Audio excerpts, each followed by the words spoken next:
Vamos a comenzar rapidito con la conferencia. Ayer fue una conferencia intensa, ¿verdad? ¿Cuántos pudieron llevarse notas? Aprendimos, ¿verdad? Cosas maravillosas. Está con nosotros otra vez los pastores Julio y su esposa, las Marías. Santa Isabel. Tú eres de la casa. ¿Ustedes se acuerdan del pastor Julio, verdad? Que venía a predicar. Está también con nosotros los pastores Ginés. No sé si se acuerda, ¿verdad? ¿Tú ves? Tienes gente que tú eres famoso, Arnaldo. Arnaldo, eres famoso, ¿viste? Todo el mundo te quiere. Ahora eres un ministro competente, pero toda esta gente parece que era fanático de todos los diagnósticos de deporte que tú hacías antes. Vamos una pruebita. Una pruebita, ¿cómo era cuando estaba en la televisión? Estamos reportando en vivo aquí desde Fe y Gracia.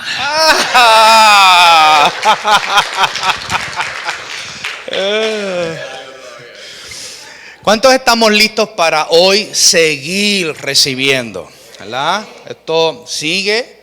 Esto no lo vamos a poder entender ni por lo de ayer en su totalidad, pero sí el reino, como yo compartía con el apóstol Ugarte, el reino funciona a base, y Jesús trajo la mejor comparación cuando habló de una semilla de mostaza. Una semilla de mostaza pequeña se siembra y tenemos que permitir, ¿verdad?, que esa semilla que tiene la capacidad de convertirse en un frondoso árbol, así también toda la enseñanza y toda la revelación de esta verdad presente la vamos a ir recibiendo. Si usted no puede entenderlo todo, no se frustre, porque todavía tenemos gente que se enoja porque no entiende las cosas. Allá en México, ¿verdad?, los mexicanos se enojan muchísimo. Acá no, acá son unos santos, ¿verdad?, y no le pasa eso. Pero lo digo por el apóstol Ugarte porque hay gente que no tiene la paciencia. Y esto no lo entiendo y ya, pero una de las cosas importantes que Pablo siempre instaba cuando escribía sus cartas era que la enseñanza, él tenía esperanza, que se entendiera, que tuvieran la paciencia, la comprensión. Y esto lo vemos en el capítulo 1 de la segunda carta a los Corintios, en donde él está hablando de todos los procesos que él estaba pasando, pero que a su vez él sabía que ese entendimiento, de esa esperanza, de esa palabra, de esa gracia, iba a tener resultado. Y la clave es, diga conmigo, la paciencia. La paciencia es la clave para todas las cosas. Así que no existen creyentes sin paciencia, porque la paciencia es un fruto del Espíritu.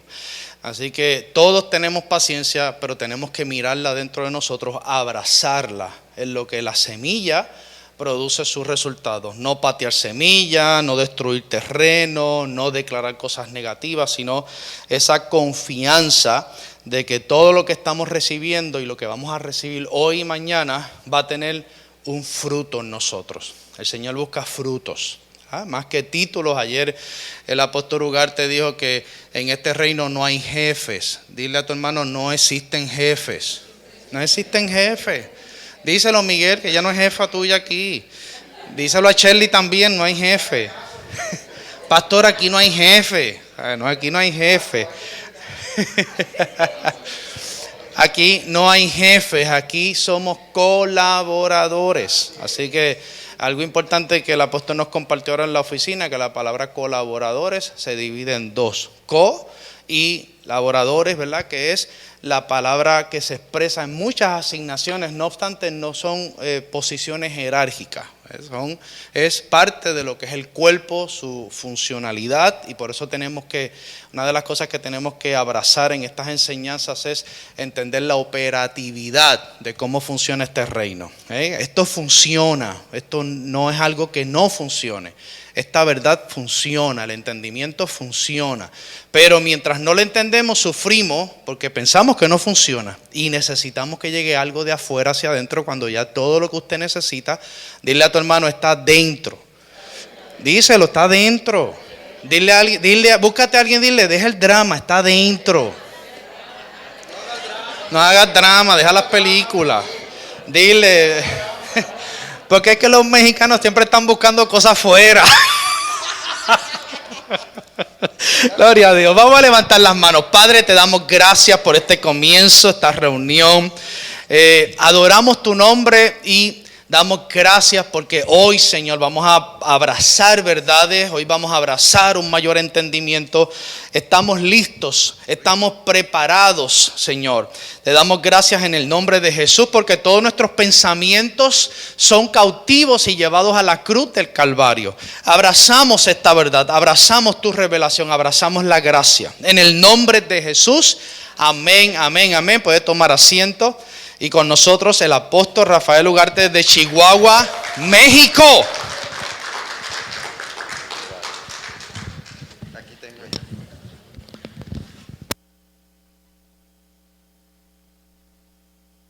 ya. Bueno, sí, bueno. ¿Pudieron dormir ayer? A gusto, roncaron. La roncada es algo muy importante, ¿eh? Bueno, pues nuevamente muy agradecido por estar aquí con ustedes y gracias también por otorgar esta confianza a los pastores nuevamente. Estoy feliz de estar con ustedes nuevamente y luego tener aquí a mis amigos también, los pastores Ginés, que yo amo profundamente, respeto, honro y disfruto de ustedes. Gracias por estar aquí. Recordamos que esto es un seminario, entonces todo duda que usted tenga de la temática, siéntase en la plena libertad de preguntar, porque pues esto es una escuela y se ha hecho un esfuerzo de traer a alguien que nos enseñe y hay que aprovecharlo para que no queden dudas, porque ¿quién de ustedes se dio cuenta ayer que la verdad presente, nuestra realidad en Cristo, es una plataforma diferente a la religión? ¿Quién lo pudo constatar? ¿Sí? Y entendemos que es una plataforma, o sea, la plataforma es lo que sostiene, desde donde se fundamenta todo. Entonces déjeme hacerle una pregunta muy inteligente, porque ustedes son muy inteligentes. ¿Qué pasa si no sustituimos la plataforma de la religión con todo lo que edifiquemos? Si la plataforma de la religión no se destruye y se sustituye por la plataforma del reino, de la verdad presente, todo lo que edifiquemos va a estar edificado sobre una plataforma incorrecta. Y entonces, cuando se edifica sobre una plataforma incorrecta, la edificación, ¿qué características va a tener? Defectuosa, frágil, pero sobre todo, y esto es un punto fuerte, no tiene la autorización del dueño del edificio. Aquí ya nos metimos en un problema. No está autorizada por el dueño del edificio. Por eso la iglesia nosotros no somos dueños de la iglesia. ¿Sí queda claro esto, pastor? Porque en la mentalidad religiosa hasta decimos nuestro ministerio o mi iglesia. Nosotros no somos dueños de la iglesia. La iglesia tiene un dueño y entonces, pastora, el dueño es el que ha especificado cómo quiere la construcción de su edificio. Él es el dueño. Y la plataforma nunca fue la religión. La plataforma no es el humanismo. La plataforma no es ser ninguna denominación, como lo decíamos ayer. La plataforma siempre ha sido Cristo y la realidad emanada de Cristo. Y yo sé que ayer dolió la cabeza un poquito porque hay contrastes muy fuertes, ¿verdad? De los pensamientos que hemos tenido por años. Y que también tenemos que decirlo esto: los que nos edificaron mal, muchos de ellos lo hicieron con la mejor intención. Y pasa algo, pastora Janet, que nosotros cometemos un error, y yo sé que esto también puede ser un paradigma. Como nosotros decimos, es que Dios conoce las intenciones del corazón, aunque todo esté mal hecho, no hay problema. No, sí hay problema. Sí hay problema. Porque usted puede tener la mejor intención, pero errar al blanco con la mejor intención. Entonces, quien nos edificó y no tenía el fundamento correcto, que es Cristo, pues aunque lo haya hecho con la mejor intención, construyó de una manera incorrecta, y las resultantes son nuestra manera de vivir. Todo lo que se edifica fuera del orden de Dios tendrá una resultante al final de lo que se llama la vida anastrofe. La escritura nos habla de 4 tipos de vida, ¿sí? Por eso en el Génesis, cuando dice la escritura que Él sopló aliento de vida, en el hebreo era aliento de vidas. Es plural.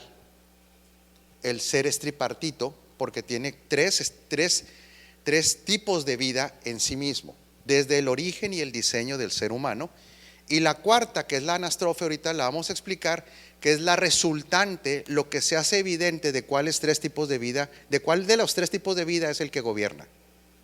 Otra vez, el ser humano cuando recibe aliento de vidas, recibe vida, o sea, la animación, el estar vivo, primero en una vida espiritual. ¿Sí? Vamos a hablar desde el origen, la vida del espíritu. Después también recibe la vida del alma, donde están 5 elementos. El alma tiene 5 elementos que son intelecto, emociones, voluntad, conciencia y temperamento. Y luego la vida del cuerpo, que en griego se le llama la vida bios.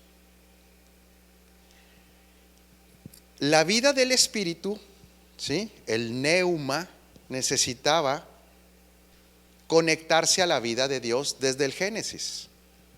El hombre tenía esos 3 tipos de vida, pero el proyecto divino era que el neuma recibiera el zoe.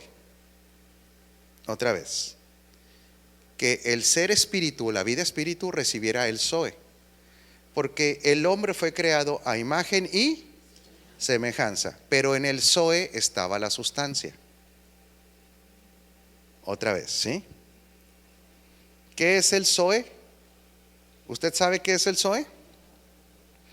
Es la vida espiritual, la de Dios. El zoe es Cristo.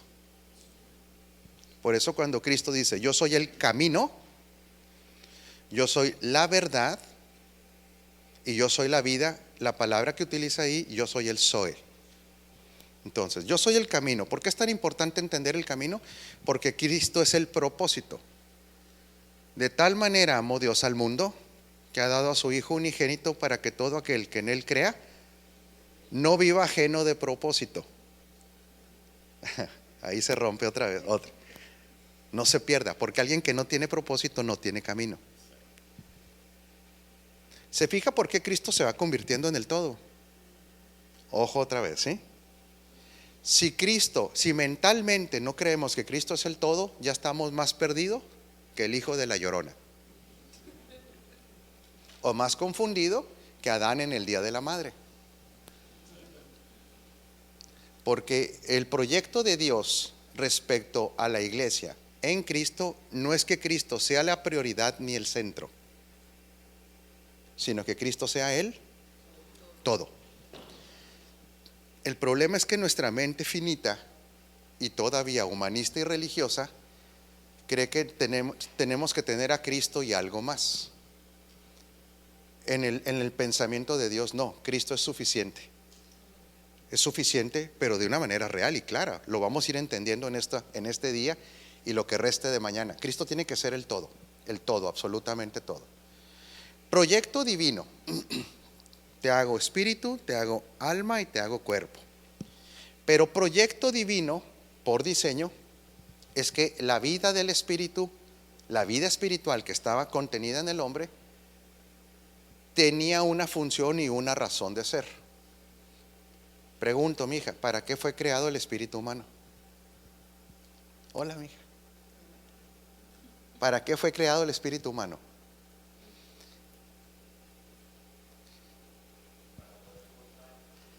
Vas bien, dime.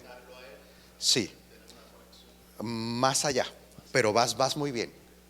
El espíritu humano fue creado y diseñado para ser la habitación permanente del Espíritu de Dios. Vuelvo a repetirlo, no para tener una relación, sino el espíritu humano fue creado para ser la habitación permanente del Espíritu de Dios, para que el neuma recibiera el zoe.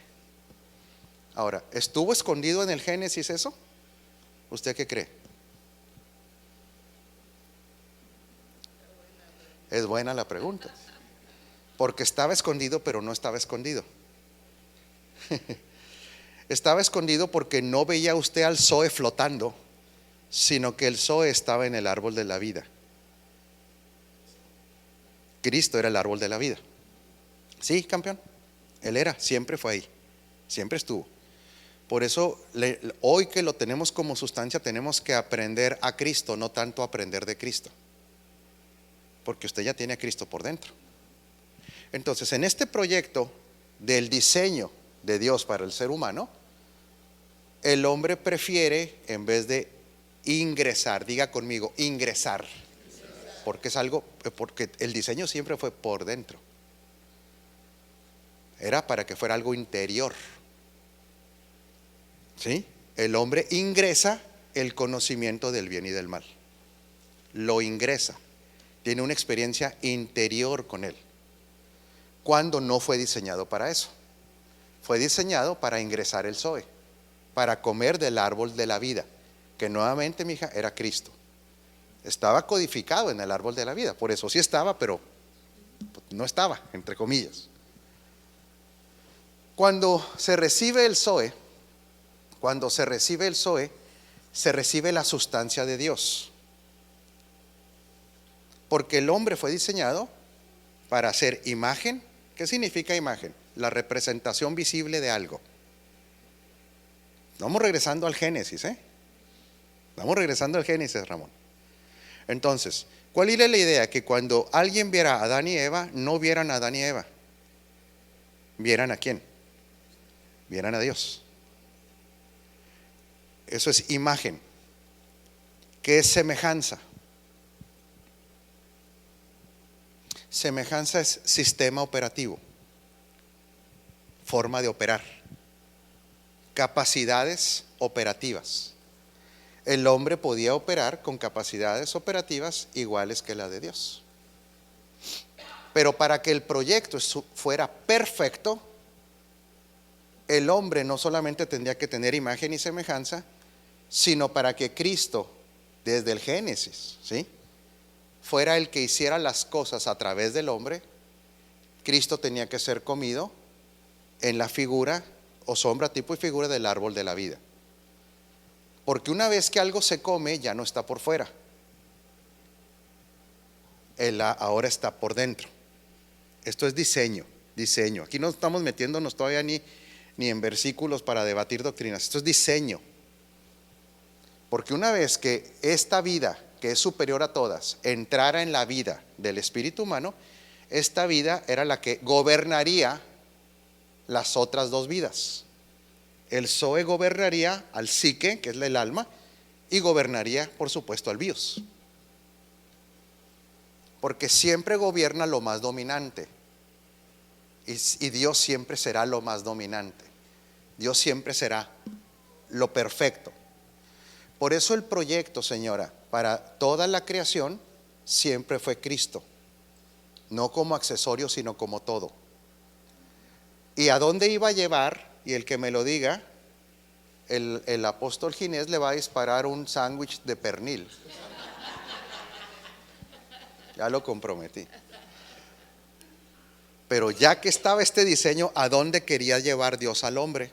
Y el que me lo diga, pues comerá un sándwich de pernil. Yo dejé la mitad de uno ahí, yo se lo regalo para no meterle problemas al apóstol. ¿A dónde iba a llevar al hombre? Partiendo de que Dios es amor. Dios no tiene amor. Hay que partir desde ahí, desde la esencia divina. Aquí es donde se rompen también paradigmas de la mala interpretación de la doctrina de la prosperidad. La mala interpretación, ¿sí? Porque el proyecto de Dios para el hombre se llama plenitud, no se llama prosperidad. ¿Sí? El evangelio es prosperidad en sí misma, porque el evangelio es prosperidad. No estoy hablando del evangelio de la prosperidad materialista. Evangelio es prosperidad, porque evangelio son buenas noticias. Todo lo que te saca de una mala noticia para meterte a otra es progreso. El evangelio naturalmente es progreso. El evangelio, una característica natural es que el evangelio es prosperar, pasar de un estado a otro. El problema es cuando se confundió esto con el humanismo y el materialismo cristiano, que eso ya son filosofías. Humanismo y materialismo cristiano. Nos vamos a pisar muchos callos hoy, no hay problema. Por eso cuando usted lee las 25 leyes para ser próspero, cuando Cristo no está presente, se llama humanismo cristiano. y no tiene nada que ver con Cristo. Tiene que ver con disciplinas mentales humanistas. Aunque los máximos expositores vendan muchos libros. Por eso cuando usted lee Una vida con propósito y no es el propósito eterno, es humanismo también. Dios mío. Aunque sea un bestseller. Diga, porque todo lo que no está en Cristo es anticristo.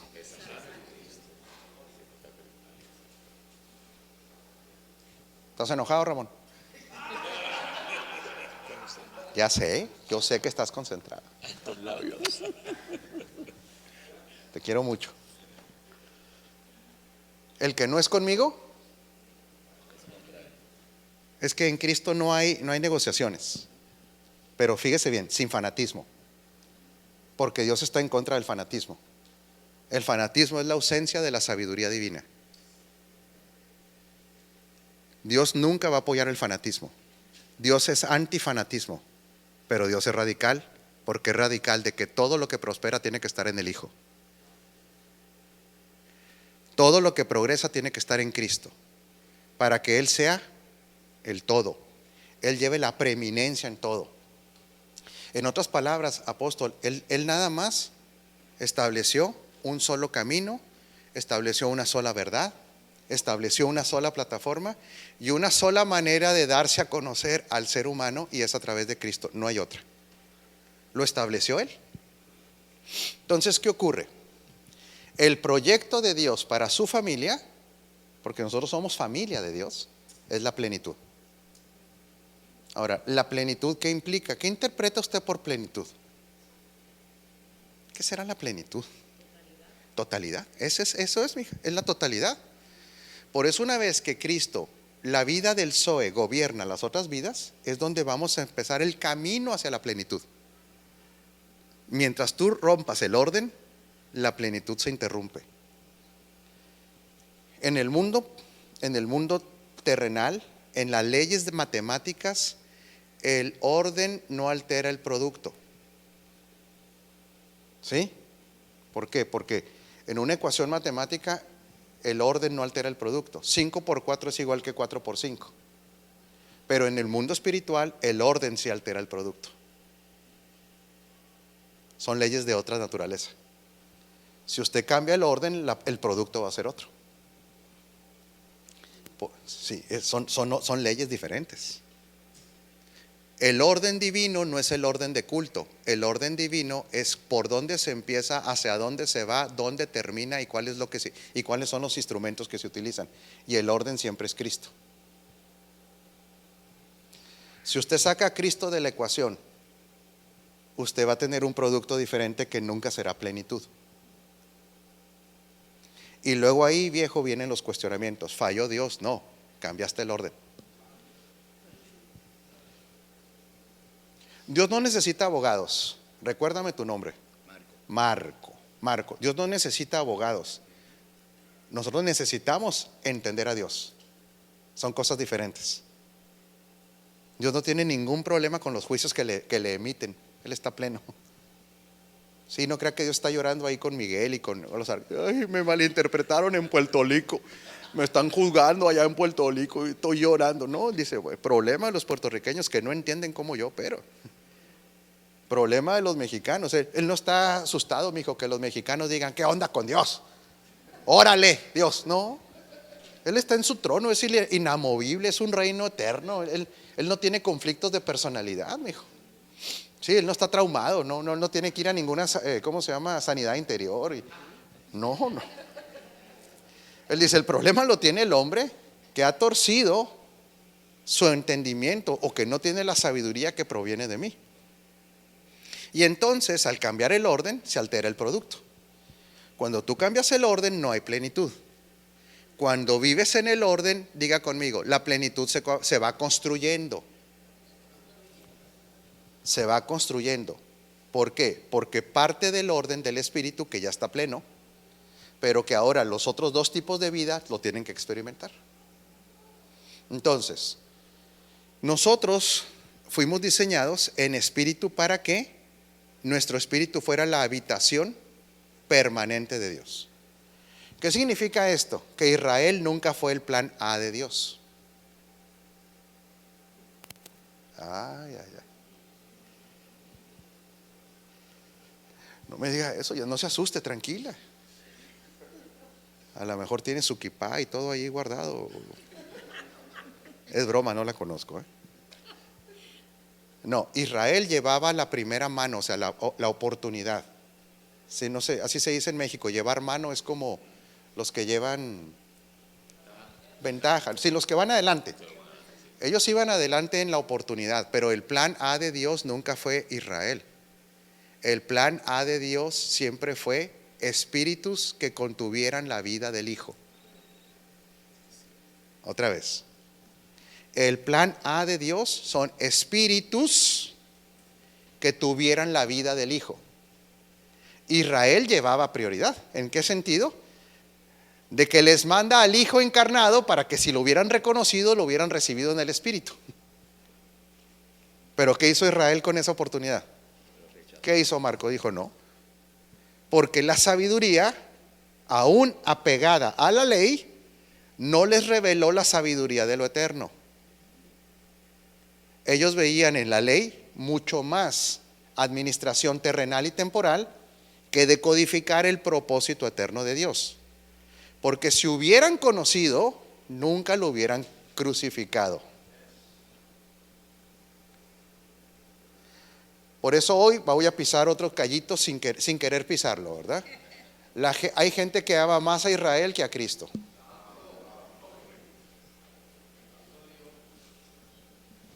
¿Y cómo lo puede ver? ¿Me deja decirlo abiertamente? Una bandera de Israel, un bote de aceite para ungir, chofares, y promocionando continuamente como algo espiritual, no turístico, viajar a Tierra Santa.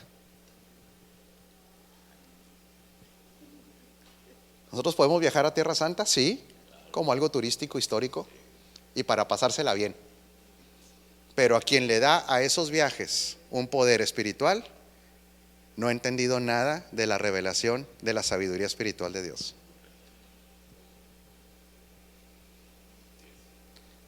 Porque el proyecto de Dios no era una nación terrenal, sino una nación celestial que invadiera la realidad terrenal. Lo celestial siempre es superior, mijo. ¿Sí? Entonces, ¿qué es lo que ocurre? Que cuando Israel no tiene la capacidad, diga conmigo, por revelación, porque esto es por revelación, de comprender el propósito eterno, que primeramente es espiritual, ellos abortan el plan que para ellos tenía, pero eso estaba, ¿cómo se dice? Presupuestado. O sea, Dios tampoco se asustó. Si ellos realmente era necesario que ellos rechazaran eso para que se abriera la salvación a todos. Por eso tampoco somos antisemitas. Ojo con esto, El hecho que nosotros consideremos que el proyecto eterno es superior a cualquier raza terrenal, no nos debe poner en una posición de ser antijudíos. ¿Sí queda claro eso? Porque los hijos de Dios no podemos odiar a nadie. Los hijos de Dios amamos por naturaleza. ¿Y qué le deseamos a Israel?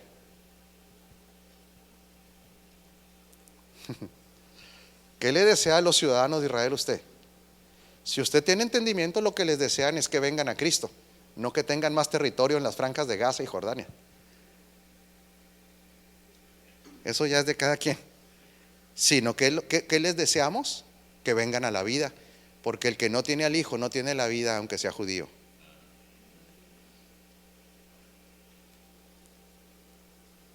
Ellos recibieron la promesa, pero rechazaron la sustancia. ¿Sí? ¿Está enojada, mija? ¿No está enojada? Bueno. Porque el objetivo de esta plenitud es que una vez que Él se instalara en los neumas, en los espíritus, ahora esta potencia de la vida de Él fuera conquistando la vida psique. O sea, Nosotros estamos en una guerra espiritual, vamos a romper paradigmas. Sí, no, pero sí estamos en una batalla. ¿Cuál es la definición de guerra? Pleito. Sí, más o menos, mija. ¿Usted es casada? ¿Sabe lo que es guerra entonces? Háblale Dios a este Dios. Ya te están aquí haciendo garras, ¿eh? La definición de guerra es un conflicto que hay entre dos entidades que aún no está resuelto. Mientras no esté resuelto hay guerra. Una vez que se resuelve ya no hay guerra. Cuando hay un vencedor la guerra se acabó. En el plano espiritual no hay guerra porque Él ya venció sobre todas las cosas. No hay guerra. Así es que cuando lo inviten a un seminario de guerra espiritual, diga, ¿para qué voy a tirar dólares ahí? Mejor váyase a cenar un pernil. Ahora pregúnteme, ¿y dónde está la batalla? La batalla está en la conquista del espíritu al alma. Pero es una batalla individual. No es una batalla colectiva. O sea, yo no puedo irme a meter a su casa para ayudarle a que Cristo pase de su espíritu a su alma. No puedo. Lo único que puedo hacer es proyectar videos o seminarios. Ahora dígale al que está encima de usted, pero si no tomas en serio la formación de Cristo en tu vida, seguirás perdiendo las batallas.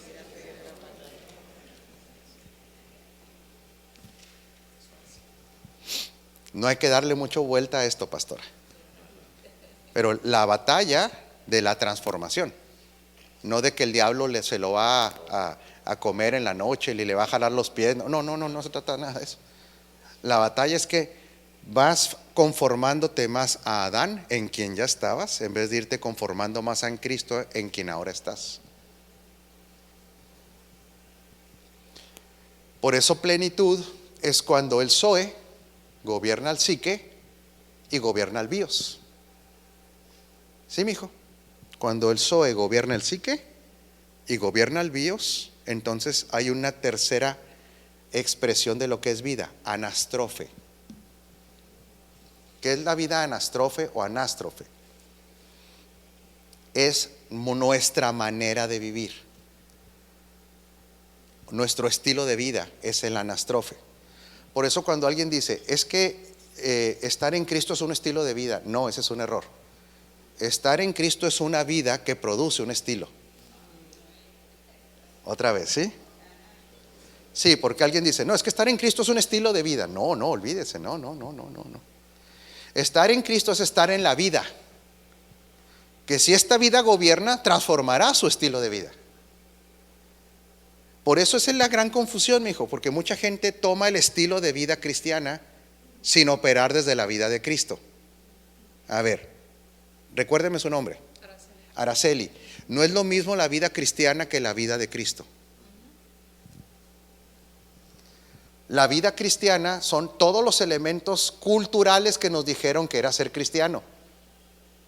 Culturales. ¿Me meto en problemas? ¿Me da permiso? Si usted va a un seminario de pastores en Alemania, a usted no le van a dar Coca-Cola. ¿Qué le van a dar en el almuerzo en Alemania? Una cerveza y salchicha. Pero su cultura de vida cristiana boricua dice que tomar cerveza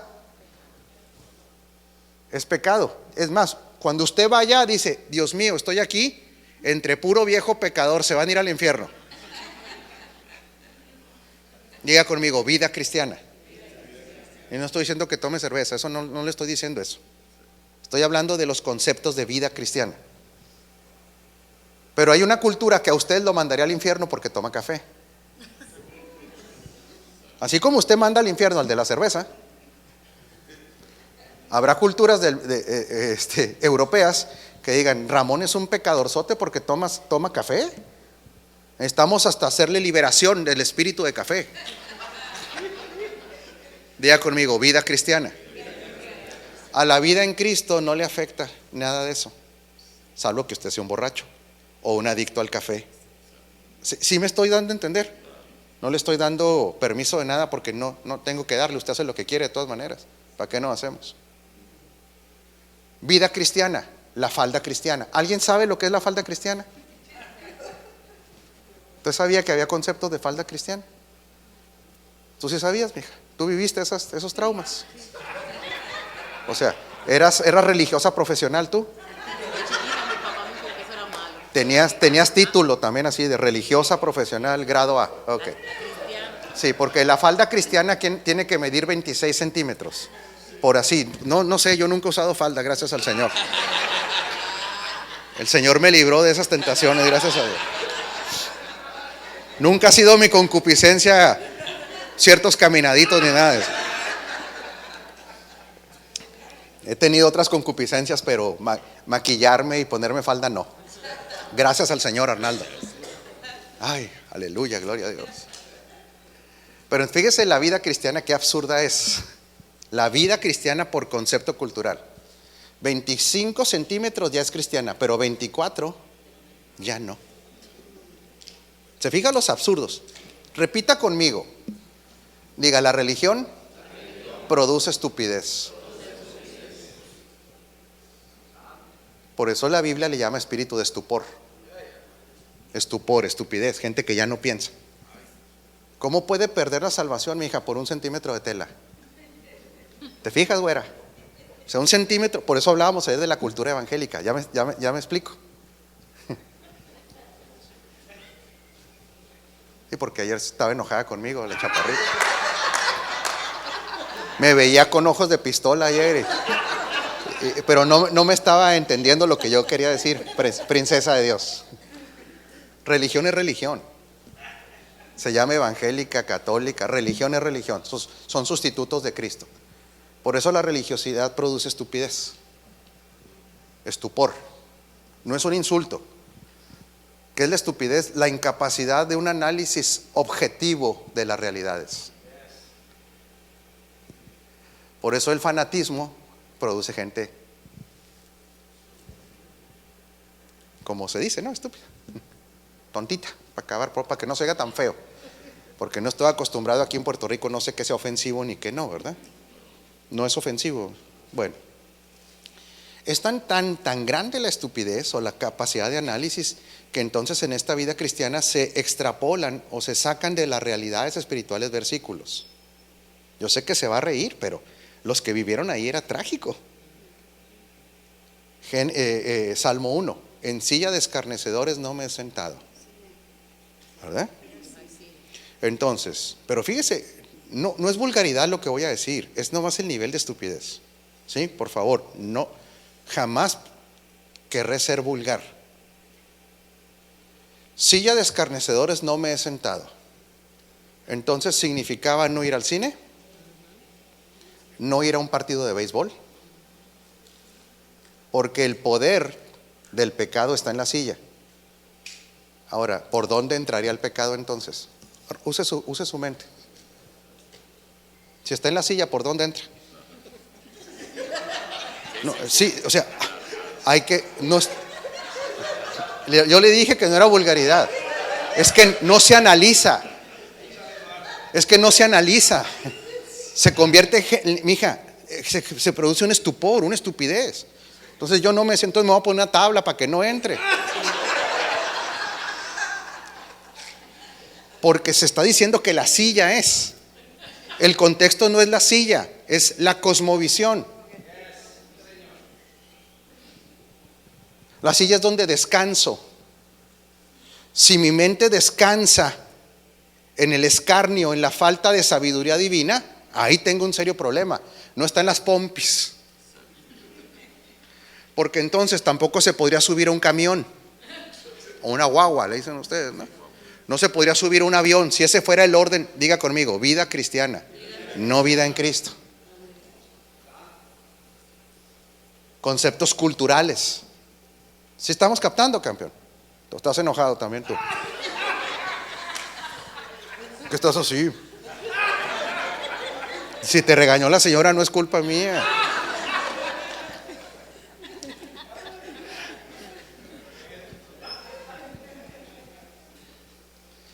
Y así como esas, ¿cuántas cosas hay de la vida cristiana? Que no tenga vida social, que no vaya a las graduaciones de sus hijos, que no baile una canción romántica con su esposo porque ya se fue al infierno, y que si le va a llevar serenata, le ponga remolineando para que sea espiritual. Diga conmigo, hágale así, por favor, hágale así. Ay, Dios mío. ¿Cómo le voy a caer yo a mi esposa la patica ahí con remolineando? No puedo, yo le tendré que cantar, no sé tú, pero yo. Algo así tendré que cantar para enamorarla. ¿Cómo le voy a cantar el poderoso de Israel?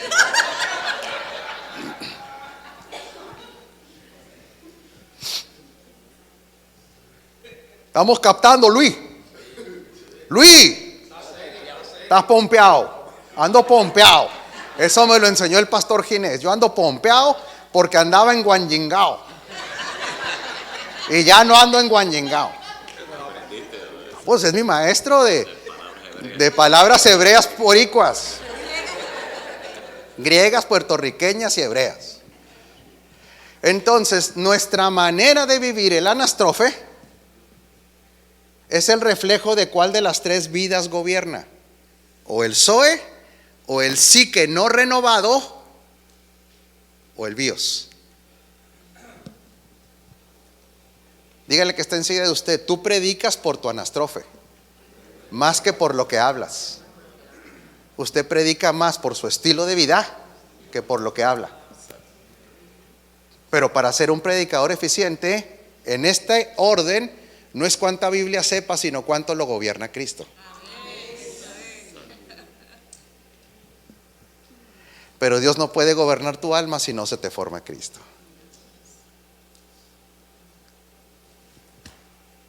No se puede. Hola, campeón, ¿cómo anda? Por eso ayer tuvimos que llegar a una conclusión, Marco. El método de Dios para la plenitud es la formación de Cristo, no hay otro. Ahora le doy la oportunidad de que usted lo rebata, ¿cómo se dice? Rebatir, debata si quiere. Esto está en toda la libertad, pastor, porque aquí yo no le vengo a imponer nada. Pero usted conoce otro método para que el hombre alcance plenitud, para que la nueva criatura alcance plenitud, que no sea la formación de Cristo. No hay. No hay, güera. Güera es rubia en mexicano, que le tengo miedo. Entonces no hay otro, mija. No hay otro más que la formación de Cristo. Rebátalo. Es que usted puede decir, no, sí, es el ayuno. Bueno, nomás me lo va a tener que comprobar. Y no a mí, a todos. Es las declaraciones proféticas. Compruébelo. No hay. Es pactar con dinero. Tampoco. Es aislarse de la sociedad. Tampoco. Es ser religioso profesional. Entonces diga, la única manera en el orden de Dios. Esto es clave, Mike. En el orden de Dios para alcanzar plenitud es la formación de Cristo. Ahora la pregunta: ¿qué lugar tiene la formación de Cristo en su vida?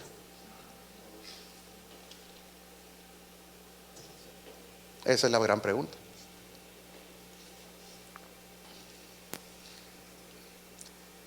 ¿Qué significa esto, pastora? Que si la formación de Cristo no tiene lugar prioritario, por más que ayunes y ores y alabes a Dios a toda hora y sientas un fuego que te está quemando y reprendas, tu anastrofe no va a ser la plenitud, no va a ser. Aquí la gran pregunta sería esta: ¿funciona la sabiduría divina? ¿O venimos a perder el tiempo? Mire, déjeme se lo explico de esta manera. Si usted no tiene expectativas, se lo voy a decir con mucho respeto, porque yo disfruto mucho de verlos, mi hijo, pero si usted no tiene expectativa de que Dios lo lleve a una plenitud, es mejor que se vaya a jugar béisbol. Ya. Es que nosotros no tenemos que andar manipulando a nadie. Si usted no viene, mañana se queda el rapto y se queda atorado en los alambres. No es cierto. Si usted no viene, lo van a alcanzar las maldiciones generacionales. No es cierto. No hay maldiciones generacionales para los que están en Cristo, para empezar. Si usted no viene, Dios lo va a dejar de amar. Tampoco. Si usted no viene, va a dejar de ser hijo. Tampoco. Hay que decir la neta, decimos en México. No pasa nada de eso. Pero si tú no vienes con una expectativa de vivir la vida plena en Cristo para ser un instrumento de Él, mejor váyase a jugar. Váyase a pescar. No te enojes, Jesús, pero hay que decir la verdad. Es que hay que ser claritos en esto. Yo se lo digo a la congregación mía. Si usted no cree que esto realmente es donde se alcanza plenitud, si usted no cree que aquí es donde está la sabiduría supra, la de Dios, la más alta, la que lo impulsa a una vida en el propósito de Él, a una vida para experimentar la vida indestructible que ya opera en usted, para experimentar las realidades celestiales. Si usted no cree eso, está viniendo a un seminario de filosofía. Y si le gusta mucho la filosofía, qué bueno. Pero si le gusta más la pesca, mejor váyase a pescar.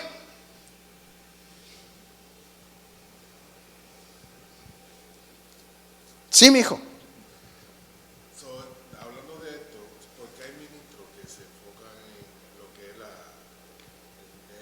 deliverance, liberación. Es otra temática, mijo. No quiero entrar ahí porque me desenfoca totalmente. O sea, perderíamos el hilo a donde vamos.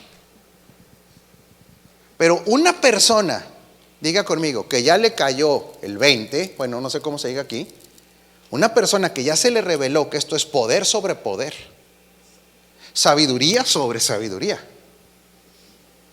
se convierte en una persona donde hay un efecto que dice: un abismo llama a otro abismo. Que entre más conoce de Cristo, más se da cuenta que conoce muy poco. ¿Y sabe cuál es el efecto, mi hija? Quiere más. Quiere más. Quiere más. Quiere ser transformado a la imagen del Hijo. Produce déjeme decir, como una ansiedad santa de querer más de Cristo. Pero si no se revela, como decíamos allá adentro, ¿no? La gente va a buscar cualquier excusa para no asistir. El calor. Hace más calor en su casa, pero dice que aquí hacen puras mentiras. Me cae mal aquel viejo que quién sabe qué. El otro viejo ni lo pela, no sabe ni que usted está aquí. O sea, se buscarán excusas para no exponerse a la palabra. Pero diga conmigo, alguien sabio se expone sistemáticamente. Fíjese bien, e intencionalmente a la palabra que le forma Cristo. Porque no tiene pensamientos abortivos. Esto es fuerte lo que voy a decir. Alguien que no quiere que se le forme Cristo está en una óptica abortiva. Y no estoy hablando del aborto, sino que va abortando muchos de los planes que Dios tiene, que van ligados a la formación de Cristo. ¿Fue el diablo el que te sacó? No. Es que para todo la culpa la tiene el diablo, ¿eh? Ahorita que hablabas de eso. El diablo es la persona más deprimida que hay, mijo. ¿Qué no ves que todo el mundo le echa la culpa de lo que él no hace? O sea, si usted pudiera platicar con don Diablo, estaría ahí en una esquina llorando. Y necesito sanidad interior. ¿Por qué? Porque todas las barbaridades que hacen me echan la culpa a mí. Son flojos y yo soy el de la culpa. Son irresponsables y yo soy el de la culpa. No se exponen a la palabra y yo soy el de la culpa. No toman responsabilidad y yo soy. El diablo está totalmente pero angustiadísimo. Porque diga conmigo, yo puedo abortar los planes si no me apego al plan.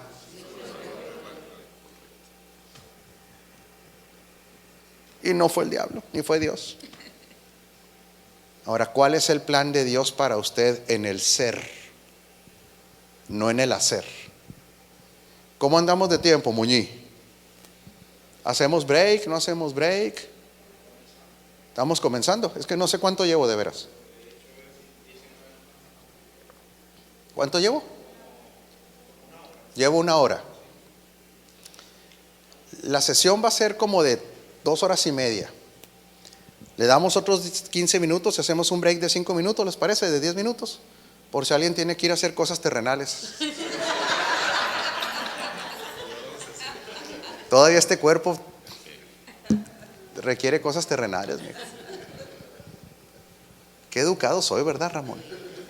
Para decir ir al baño o echarse un taco, pero soy muy espiritual. Pregunto, ¿la vida de Cristo será plena o no será plena? La vida de Cristo, no la vida cristiana, güera. Llevo 40. Ok. Es que no se mueve ese reloj.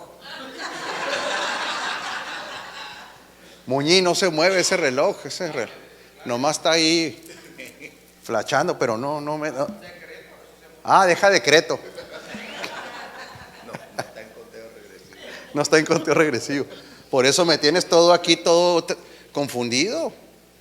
Bueno, ¿está aprendiendo? Sí. ¿Sí? ¿Estamos aprendiendo, Marco? Sí. Ok.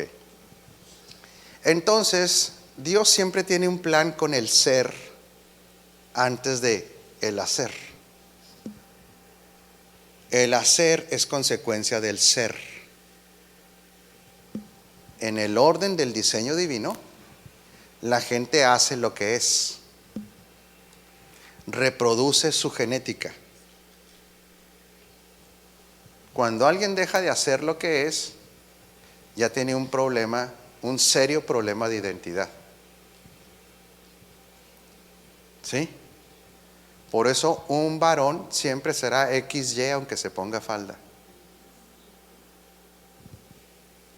Peléelo, no lo puedes pelear.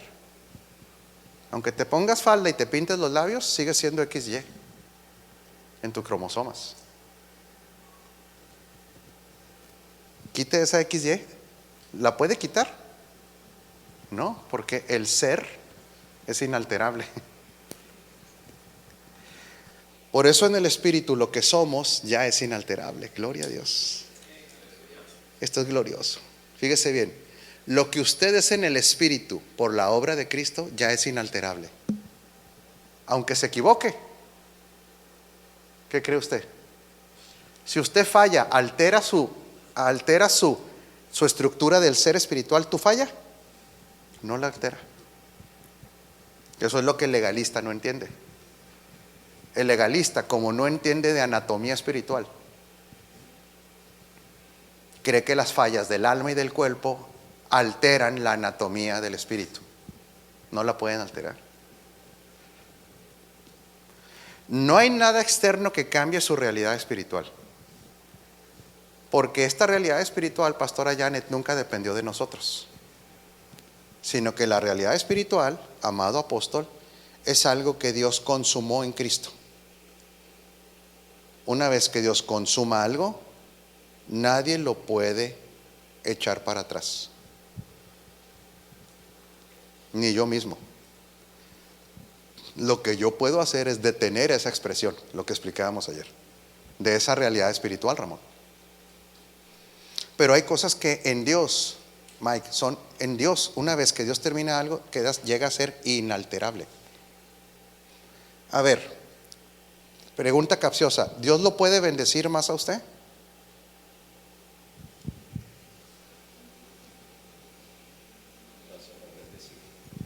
Dígale que está encima de usted, te tengo una mala y una buena noticia. Te voy a dar la mala primera. ¿Sí? Dios ya no te puede bendecir más. Pero voy a ayunar. Pero voy a orar.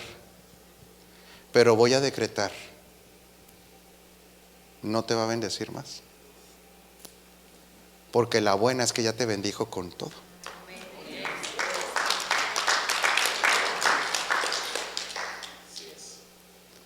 ¿Te puede amar más Dios? Mala noticia, Dios ya no te puede amar más. La buena noticia es que te ama de la misma manera como ama al primogénito. ¿Te puede hacer Dios más justo o más santo? En su espíritu no, porque lo santificó por completo. te puede hacer más hijo. ¿Tienes hijos? ¿Cómo le haces para que sea más tu hijo, tu hijo? No puedes, ¿verdad? Porque eso es algo ya realizado, algo establecido. Yo no puedo hacer nada para que Michelle, Denise o Grace sean más hijas mías. Por eso la realidad espiritual, pastor, es inalterable. Al ser inalterable significa que no la puedes alterar tú ni el demonio. Por eso la gente que dice, vaya y pelee la batalla para que le quite al demonio su herencia, otra vez el demonio se va a deprimir. Porque él va a decir, ¿cuál herencia si yo no tengo? Yo no la tengo. ¿Por qué él no puede tener la herencia tuya? No hay que caer en fanatismos. ¿Por qué el demonio no puede tener la herencia tuya? A usted se lo predicaron como profesional que era de la religión, ¿verdad? Que arrebatara su herencia, ¿verdad? Y luego, ¿qué le decían que tenía que hacer para arrebatar su herencia, mijo? Porque el diablo la tenía ahí guardada en un cuarto oscuro. ¿Qué tenía que hacer usted?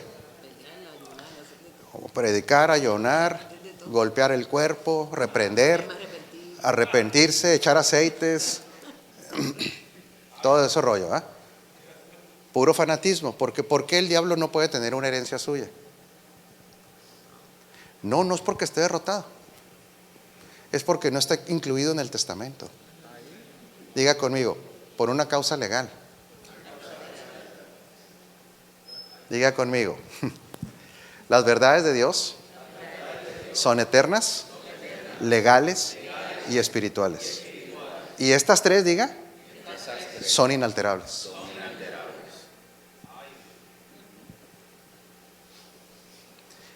Imagínate, Arnaldo, que un día Dios te diga una cosa y luego diga, no, espérame, se me hace que no. Y luego diga otra cosa y diga, me equivoqué. Y luego pasado mañana diga, es que andaba de mal humor. No, una vez que Dios ha establecido algo, no hay poder humano ni demoníaco que lo pueda tumbar, ni cambiar, ni lo pueda hacer nada. Nada. Estamos hablando de Dios, estamos hablando del eterno. Estamos hablando del todopoderoso, estamos hablando del perfecto. Todo lo demás es criatura, Él es el único creador. Estamos hablando de otra dimensión. Entonces, todo lo establecido y lo hecho por Dios ya quedó inalterable.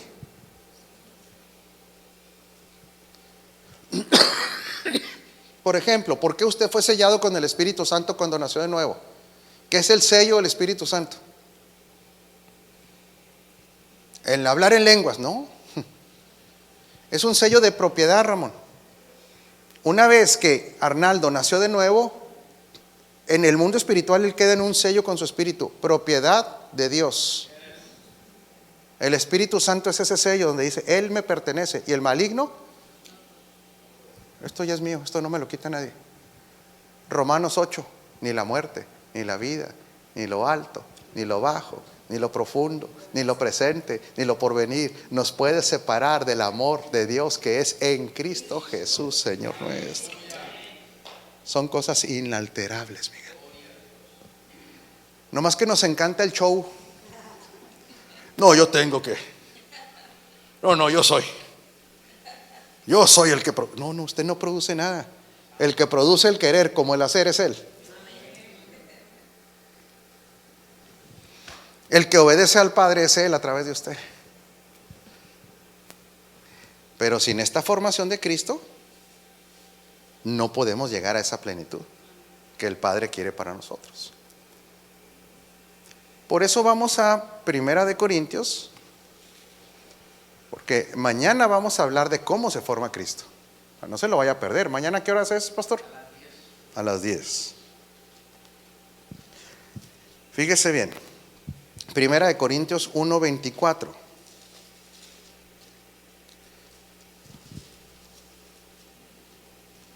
Pero para los que Dios ha llamado, o sea, usted y yo, lo mismo judíos que gentiles, Cristo es el poder de Dios y la sabiduría de Dios. No dice la religión cristiana, dice Cristo. Ahora, ¿por qué es tan importante, apóstol, que hace estas dos? Pone en la balanza tanto sabiduría como poder. ¿Por qué será tan importante? Porque en las culturas humanas, incluyendo la cultura judía, ¿qué era lo que el judío buscaba? Principalmente, que relacionaba con Dios. Poder, señales. Y para la cultura, fíjese bien, de alto nivel, estamos hablando de los que gobiernan, estamos hablando de los que marcan tendencias, ¿sí? En el ámbito judío, poder, manifestación de poder. Y en el ámbito filosófico, de los que generan tendencias, de los pensadores, es sabiduría. La cultura griega, sabiduría. Entonces Dios dice, vámonos a lo top de lo top. Si vamos a hablar de alto, vamos a hablar de lo alto. Vamos a hablar de lo que gobierna. Vamos a hablar de lo que ya no hay más para arriba. Y eso que ya no hay más para arriba está contenido en Cristo, porque en Él se contiene tanto el poder como la sabiduría. Diga conmigo, en los absolutos de Dios. Ahí está la clave. En los absolutos de Dios, para Dios el absoluto es Cristo, de donde emana la sabiduría, la supra y el poder inalterable y que todo lo puede gobernar y transformar, que es el que viene de Cristo. ¿Por qué este balance es tan importante? Porque poder sin sabiduría produce tiranía. Y sabiduría sin poder es filosofía. Así es que tenemos que seguir, aunque seamos conocedores de la verdad presente, operando en el poder del Espíritu Santo. Seguirán habiendo milagros, seguirán habiendo manifestaciones del poder de Dios, como los dones del Espíritu tienen que seguir operando, pero desde la base de la sabiduría que es Cristo, para que no se convierta en el show que hacían los corintios. ¿Qué estamos leyendo? La carta a los corintios. Característica de la iglesia de Corinto, ¿cuál era? ¿Había más poder o más sabiduría? Había más poder. Había una manifestación continua de los dones. Pero había tanta falta de sabiduría que un muchacho se acostaba con su madrastra.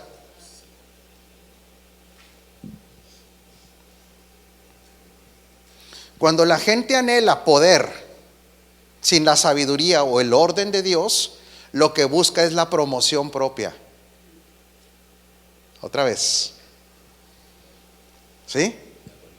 Por eso usted ve campañas llenas de milagros, donde ahora son los nuevos santos, los nuevos milagreros, pero que nunca hablan de Cristo, porque rechazan a Cristo como sabiduría y solamente lo ven como poder. Pero como no están operando las dos al mismo tiempo, esa gente lo que quiere son ser los héroes de la película, los que se llevan los créditos, manejan el poder para hacer sus propios imperios. Claro, por eso anhelan el poder. ¿Quiere conocer el sistema del mundo? El sistema del mundo no es si se tomó un café o una cerveza o oyó a Luis Miguel. Eso no es. Gracias, mija. Se me salió algo, ¿no?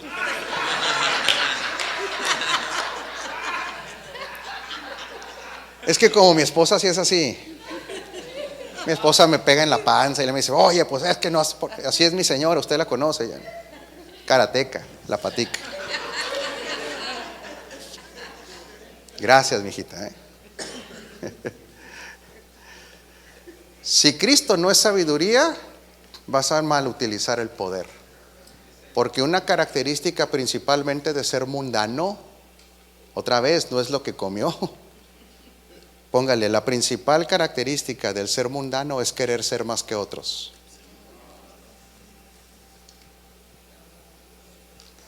Es que después les voy a enseñar lo que son las características del mundo, según bíblicamente, que no tenía nada que ver con que si te tomaste una copa, que si bailaste en la boda. No, eso no tiene nada que ver con el mundo. Pero cada vez que quieres ser más que otro, estás operando en el espíritu del mundo. Cada vez que quieres poder por el poder mismo, operas en las características del mundo. Mundo es una cosmovisión de vida, no es una actividad. Al ser una cosmovisión de vida, afectará tus actividades.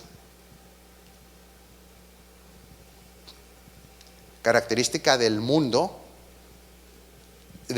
que Cristo combate es el mundo de las tinieblas, el mundo de la ignorancia, el mundo que es contrario al gobierno de Cristo, porque Cristo también tiene su mundo. Ah, caray. Hay un mundo bueno, ¿sí? El mundo de Dios. Porque mundo no es planeta, mundo es un sistema operativo de gobierno. Eso significa mundo, orden gubernamental. Porque de tal manera amó Dios al mundo. ¿Cuál mundo es el que ama a Dios? El sistema de Él. Él ama el sistema de Él. Dios tiene su sistema, claro que lo tiene. Se llama el gobierno, se llama el reino. Ese es el mundo de Dios. Del mundo que nos advierte es el del mundo de las tinieblas, lo que se opone al gobierno de Dios. De ese mundo, Ramón es el que dice: tienes que alejarte, salir. Saca ese mundo de tu mente y mete el mundo de Dios a tu mente. El cosmos de Dios es un sistema operativo de gobierno donde todo en él prospera, progresa. Entonces, cuando no se forma Cristo en nuestra vida, nosotros estamos rechazando la sabiduría de Dios. Cuando no se forma Cristo en nuestra vida, mi hijo, usted está desechando el sistema operativo de Dios. Y ojo con esto, principio elemental. Cuando usted no se le forma a Cristo, no se estanca. No existe estancamiento. Cuando usted no se le forma a Cristo, usted no se estanca, retrocede. ¿Está enojada? Es que me ve muy feo.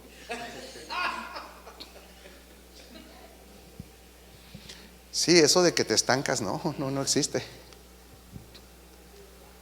¿Por qué no te estancas? Porque nosotros vamos en un sistema que es contracorriente.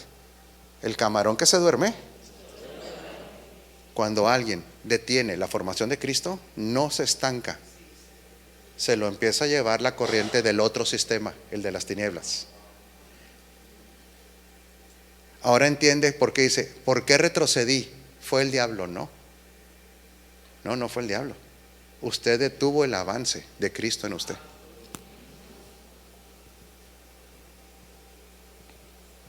Es que lo de Dios es de alto nivel. Lo de Dios nunca ha sido amateur. No sé si me explico. Lo de Dios no son, pastora, no son cosas ni emocionales, Miguel, de impulsivas. Lo de Dios es, ¿por qué cree que a Él le llaman la roca de los siglos?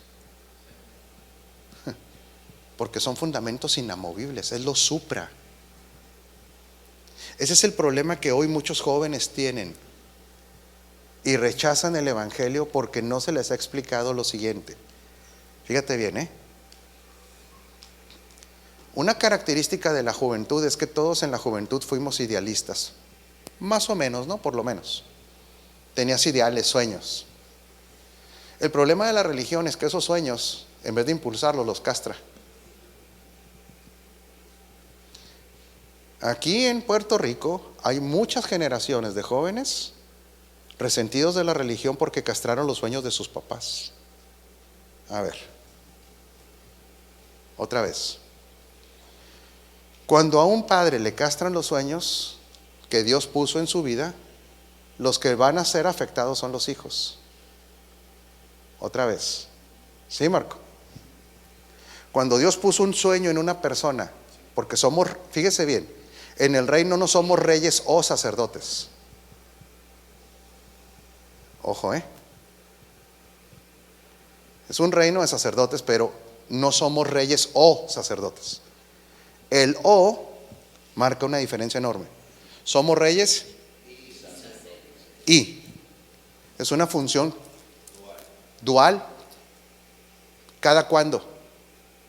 Diaria. Principio de reino, Jesús. En el reino no existe el término secular. Uy. ¿De dónde viene en la formación mental? ¿De dónde viene el concepto secular? De la filosofía griega. Lo santo y lo profano. Filosofía platónica.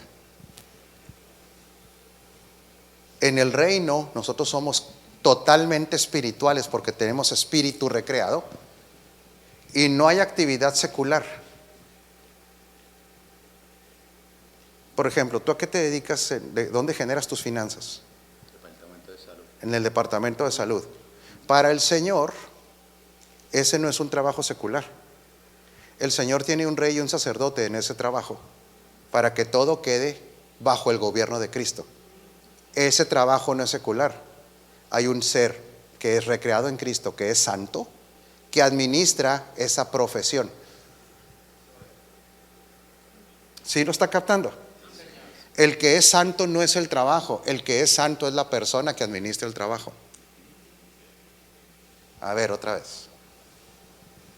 Por eso secularidad divide a las personas como si tuvieran dos personalidades. Y nosotros en Cristo estamos, ¿cada cuándo estamos en Cristo, Ramón? Siempre. Cuando usted va a jugar fútbol en el campo, ahí llanero, béisbol, usted no deja de ser un sacerdote ahí.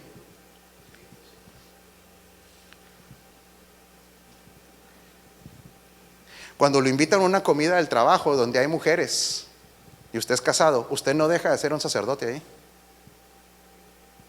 Y usted trata a las mujeres ahí como si su esposa estuviera junto a usted, aunque no está.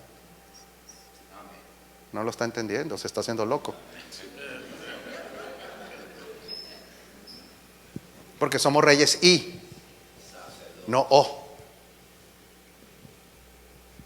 No debe haber esa dualidad mental, sino que en todo tiempo ejerzo esas funciones. ¿Cuál es la función de un rey? Por eso dice reinarán en vida. ¿Cuál es la función de un rey, mi hija? Gobernar. Un rey es creativo, productivo. Un sacerdote disminuye distancias entre Dios y el hombre. Significa que en el trabajo, usted cuando es productivo está haciendo y gobierna, está operando como rey, pero al mismo tiempo como sacerdote, porque cualquiera que necesite de Cristo, usted lo puede acercar. ¿Sí captas? Estamos captando. Pero la religión que dijo, no, lo santo, la actividad santa, ¿dónde es? ¿En dónde, mija? En el mal llamado templo. Mal llamado templo, porque esto no es un templo, esto es un edificio. Entonces, esta dualidad mental es lo que produce tanta hipocresía. Porque entonces aquí sí, como es la casa del Señor, aquí sí pórtese bien. Pero allá afuera sea un desastre, porque allá no es la casa del Señor. Porque allá es secular. Para Dios no es secular. Porque del Señor es la tierra y Él es dueño de todo. ¿Y quiénes son los que representan a ese dueño de todo? La eclesía, que no tiene una función religiosa, sino de orden gubernamental.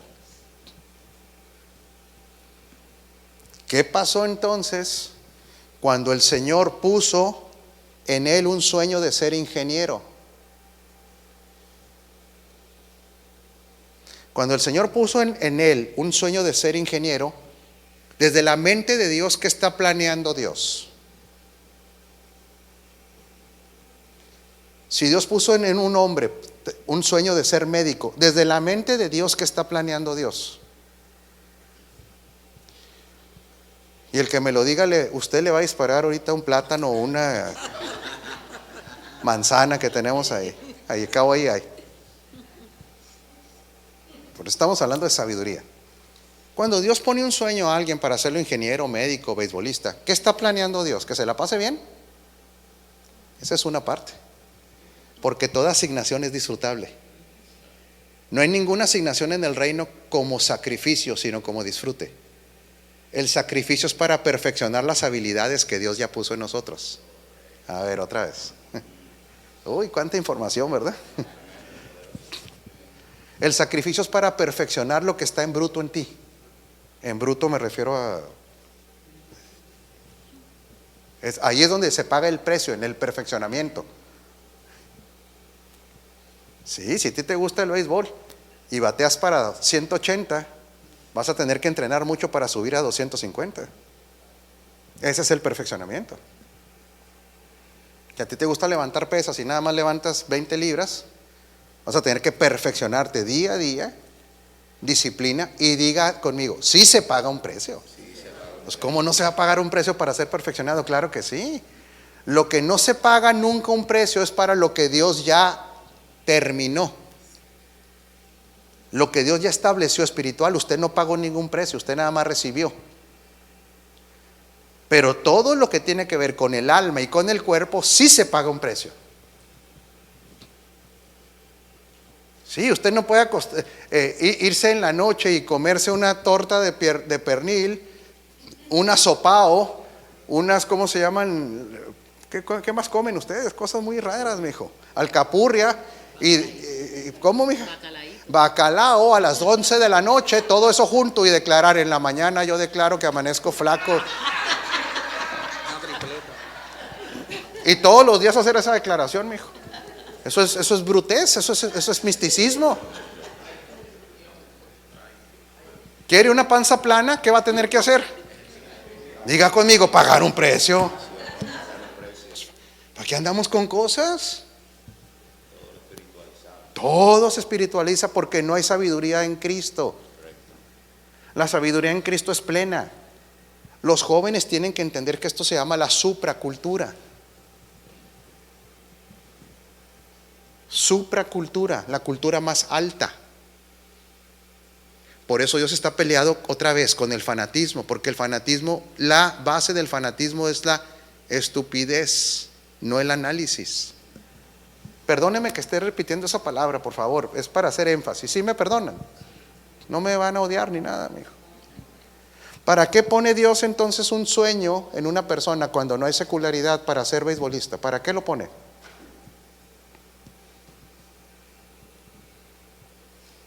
¿Para qué será, mijo?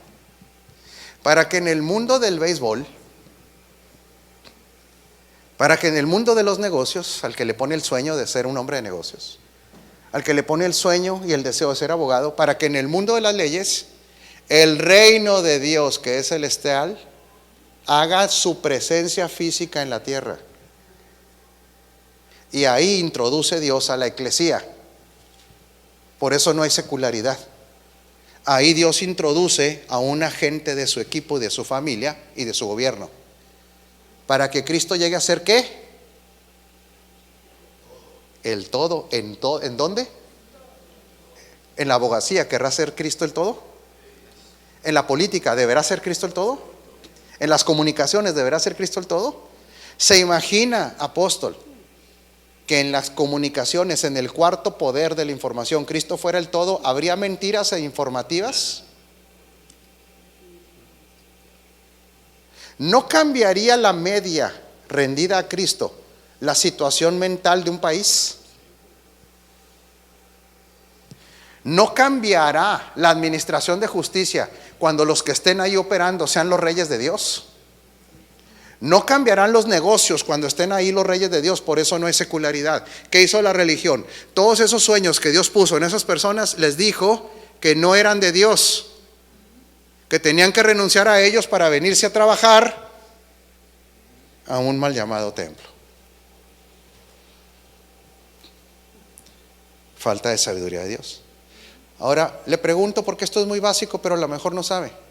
¿Qué pasa cuando una persona está haciendo una asignación que Dios no le dio en la tierra?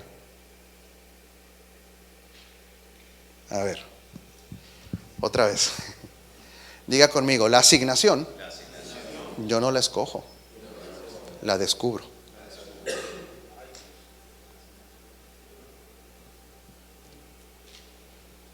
Sí, Ramón. La asignación yo no la escojo, la descubro. Porque la asignación, ¿quién la dio? Dios.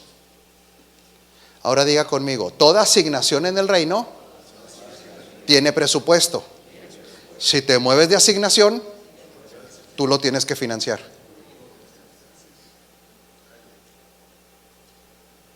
No creo que lo captáramos al 100. Cuando usted en la tierra hace aquello para lo cual Dios no lo envió, no hay presupuesto más que lo básico. ¿Estás captando? Porque cuando tú te opones a la asignación que Dios te dio, tú vas en contra de su gobierno. No te quita la posición de hijo, pero Dios no va a financiar algo para lo cual no envió. Estás por tu cuenta. Ahora, ¿cuáles son esos recursos que Dios tiene asignadas a cada asignación? Ayúdeme. Por eso tenemos que ayudar a los jóvenes a que descubran su asignación en Cristo, porque ahí hay recursos. Pero ¿cuáles son los recursos que Dios destinó a cada asignación? Ahí es donde a veces nos atoramos. Por eso mucha gente vive vidas en Cristo sin plenitud, porque no hay sabiduría que solamente viene mediante la formación de Cristo. Que ahí vamos a entrar ahorita ya después del break. Que eso le pasó a los Gálatas. ¿Qué recursos tiene Dios para tu asignación, mijo? Ayúdeme. Financieros, ¿qué más? Personas, relaciones humanas, ¿qué más?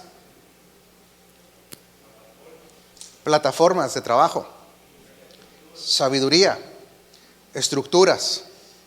Todo eso viene en la provisión de Dios. Personas. ¿Sabe que el matrimonio es una provisión de Dios también para la asignación? Pero como latinos nos dijeron que el matrimonio era porque sentíamos mariposas en el estómago. Y qué bueno que se sientan, ¿no? Pero no es de ahí desde la óptica. No es la óptica del reino. La óptica del reino es que nosotros nos unimos en matrimonio para un fin común, que es el propósito eterno de Dios. Y un matrimonio que opera más juntos en el propósito eterno de Dios se enamora más. A ver, otra vez. Diga conmigo, el orden se afecta a los factores. El orden se afecta al producto. Una persona quiere mantener el enamoramiento con su esposa fuera del propósito de Dios, va a terminar traicionando. Una persona que opera desde el propósito terminará amando y enamorándose más de su persona, de la esposa, hasta llegar a comprender que no son dos, sino que son uno en el propósito de Dios. Sabiduría divina. Porque Cristo llega a convertirse ¿en qué? En el todo. Entonces, ¿qué es lo que ocurre aquí para empezar a entrar al break?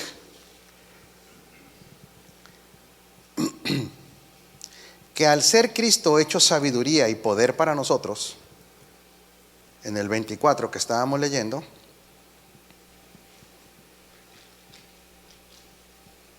aquí, vamos al 25. Pues la locura de Dios es más sabia que la sabiduría humana, y la debilidad de Dios es más fuerte que la fuerza humana. Aquí vamos a hacer el break. ¿Quieres operar en altos niveles de sabiduría? ¿Quién de ustedes quiere? ¿Sí quiere? ¿Quiere operar en altos niveles de poder? ¿Quiere alcanzar plenitud? ¿Qué tenemos que hacer?